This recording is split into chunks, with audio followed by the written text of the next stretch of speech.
Let's suppose that you were able every night to dream any dream you wanted to dream. And that you could, for example, have the power within one night to dream 75 years of time, or any length of time you wanted to have. And you would naturally, as you began on this adventure of dreams, you would fulfill all your wishes.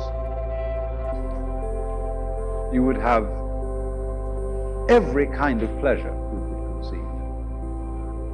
And after several nights of 75 years of total pleasure each, you would say, well, that was pretty great. But now let's have a surprise. Let's have a dream which isn't under control. Well, something is going to happen to me that I don't know what it's going to be. And you would dig that and come out of that and say, wow, that was a close shave, wasn't it?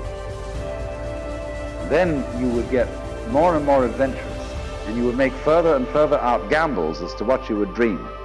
And finally, you would dream where you are now.